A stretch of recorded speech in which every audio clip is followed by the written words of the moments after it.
A pesar de que la genética es una ciencia relativamente joven, ha tenido un amplio impacto en nuestra vida cotidiana, formulándose así una pregunta central a lo largo de los años. ¿Por qué existen similitudes y diferencias entre organismos genealógicamente relacionados?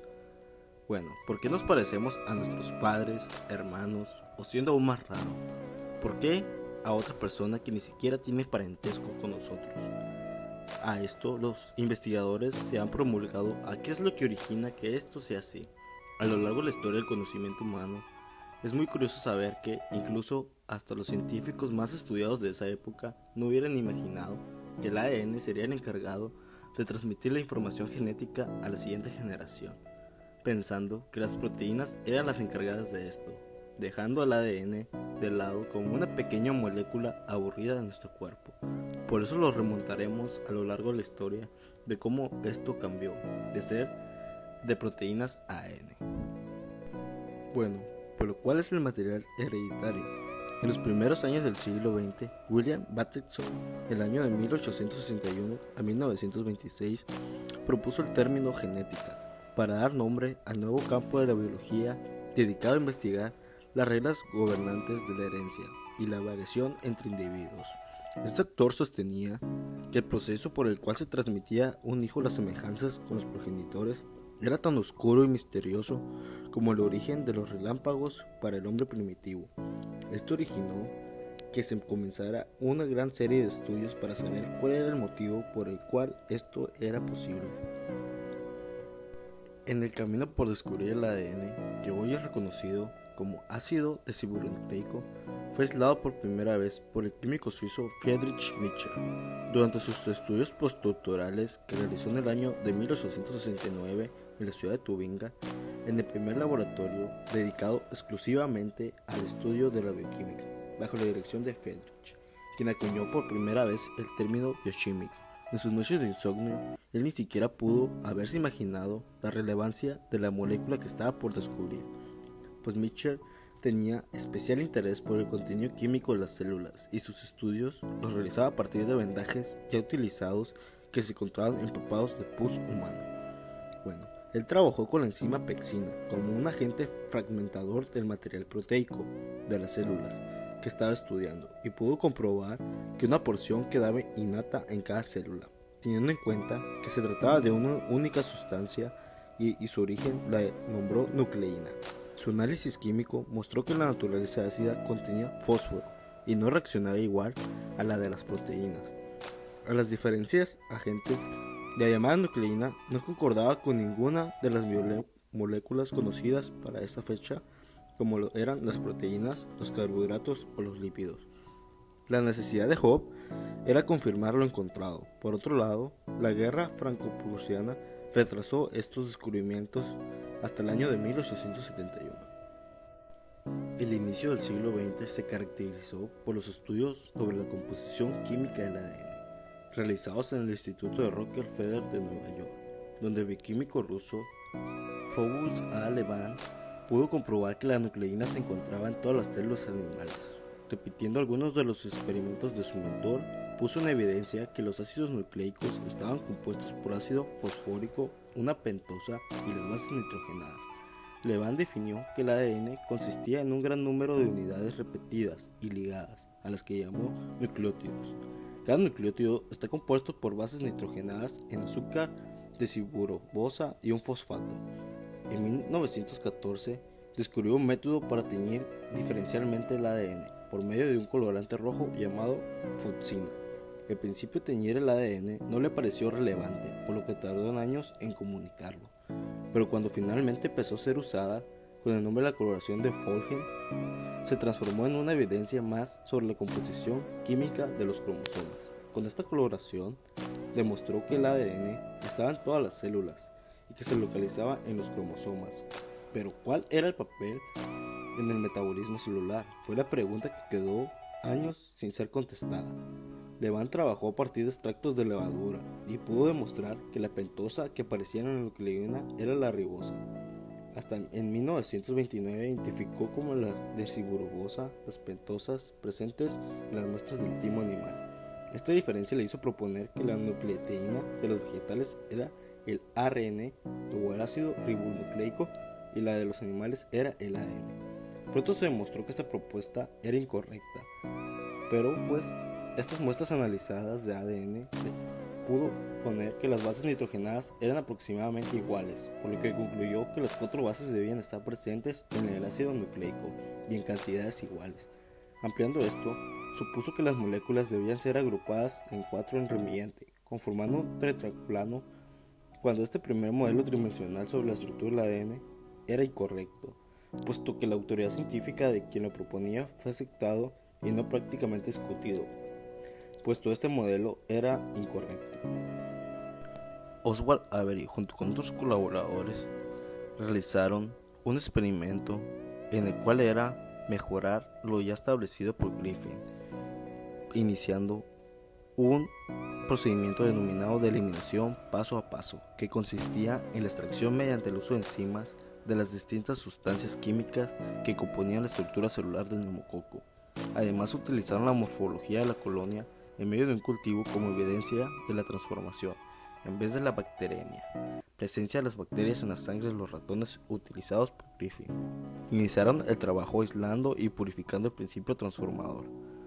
Luego de varios estudios y extractos, el ARN y ADN fueron puestos en contacto con cultivos de bacterias avirulentas de la cepa llamada R.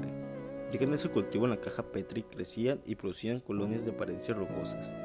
Lo que pudieron observar fue en que casi todos los casos, menos en aquellos tratados con la enzima, pudieron cortar el ADN, iniciando así el experimento que hoy reconocemos como ya clásico, no tanto por lo que demostraron, sino por lo que alertaron por primera vez con evidencias de que el ADN podría ser el material genético. Sin embargo, en su momento fue discutido. Por un lado, desde el punto de vista químico, el ADN en comparación con las proteínas no era suficiente complejo. En este momento, la prevalencia de la idea de que las proteínas constituían el material hereditario, uno de los más escépticos fue Levin, dando una autoridad en el tema del ADN. Por otro lado, todavía la genética bacteriana no se había desarrollado y no se tenía en claro si las bacterias tenían o no genes. La primera evidencia de que el ADN era el material que transmite la información hereditaria la produjo Avery junto con sus colaboradores, mientras que la segunda evidencia la produjo un experimento hecho en 1952 por Alfred Hershey, miembro del grupo de los fagos, y Martha Chase, que utilizarían como un modelo de estudio bacteriano T2, que infecta a la bacteria. Este virus consistía en un centro de ADN empaquetado dentro de una cobertura de proteína, es decir, estaba formado por 2 materiales que en ese momento eran los candidatos para ser considerados el material genético. Hershey y Chase tuvieron en cuenta de cómo cualquier otro virus, cuando los fagos invaden las células bacterianas, se producen mediante la maquinaria enzimática de las mismas. Se propusieron dejar de que el fago infectara a las bacterias para así identificar si las proteínas o el ADN era la que penetraban las mismas.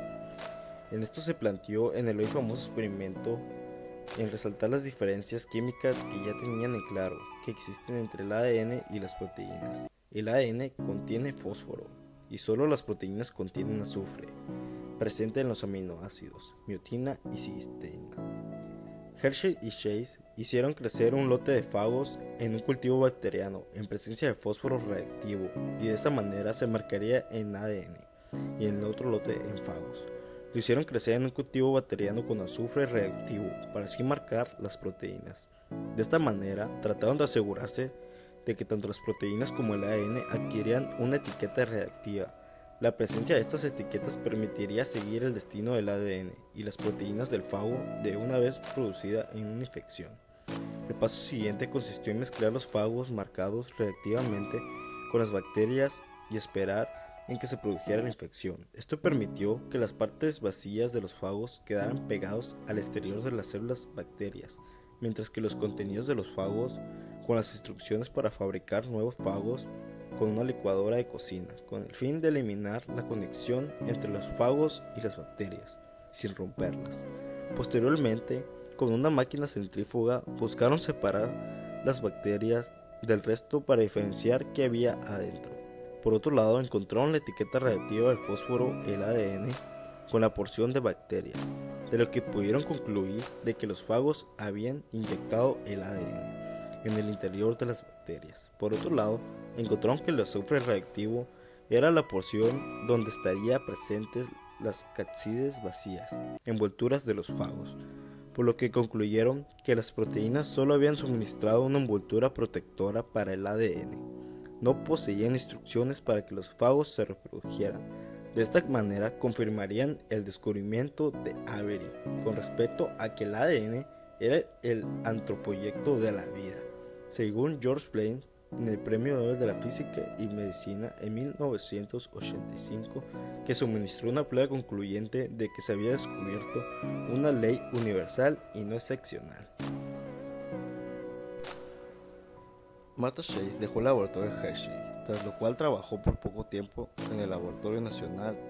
Se casó a finales de esa época con el también científico Richard Einstein, pero solo duró unos meses en este matrimonio.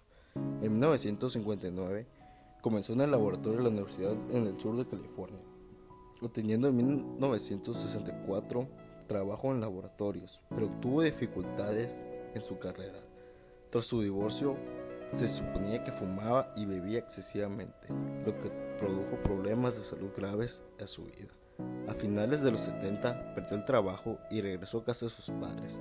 Sufrió un tiempo de demencia y afectó su memoria, y a corto plazo, durante varias décadas, y finalmente murió en 2003. Es muy curioso, ya que a Hershey solo se le acudió el premio Nobel, junto con otros colaboradores. No se sabe si sumamente solo fue por el hecho de ser mujer, o para esa época solo se le consideraban las mujeres como asistentes, y no de gran importancia, puesto que a lo mejor a base de todo esto, tras perder su divorcio, su trabajo, y aunque no se le acudiera el premio Nobel, fue una importante genetista para todo el mundo, siendo así una triste historia para el descubrimiento del ADN, puesto que su gran trabajo ayudó sumamente a descubrir de que este era el portador genético importante para la vida.